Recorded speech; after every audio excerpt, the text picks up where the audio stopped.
Mga kamamshi, time check tayo niyan is 7:30 PM. Dahil late hours na nga, nadala ko na sa asawa ko yung mga case ng soft drinks at alak. Kasi kung maaga pa, kinukuha naman ng naghahatid yung soft drinks. Kaya sabi ko nga sa asawa ko, kapag hindi na pumayag at gabi na, kahit siya na lang yung magbuhat. Mabuti na lang at tinulungan siya pa uwi dahil hindi siguro kaya ng pedicab. Kasi mag-8 na niyan. Bali, ang binayaran pala natin dyan is worth 3,273. Bali, ang red horse na maliit dito is ang dalawa, 1,170. Tapos ang mocho is nag 595 na. Yung soft drinks na malaki, yung RC at saka lemon, dalawa is 550.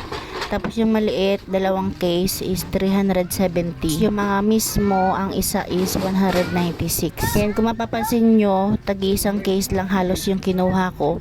Yung red horse na maliit lang yung dalawa. Yan lang kasi yung kaya ng budget natin, kaya yan lang yung pinabili ko. Tapos kahit gabi na, nagpabili talaga ako kasi wala nang laman yung rep ko, as in malinis na. Mga soft drinks na maliliit na lang yung naiwan. Kaya naman kahit late na, talaga nagpabili ako. Buti na lang din talaga at pinagbigyan pa kami. Kasi minsan sasabihin bukas na lang po. At ayan, pinapasok ko na nga sa asawa ko yung mga soft drinks. Ayan mga kasari, wala nang laman yung rep ko. Mga maliliit na soft drinks na lang. Tapos merong mga mangilan-ngilan na sesto at mismo. Kaya ayan, narefillan ko na agad. Ayan, sa pinakababa doon ko nilalagay yung mga mismo, mga sesto. Wala na rin pala ako mga sito at saka mineral na maliit. Mga kamamshi, thank you for watching. God bless you all and Jesus loves you.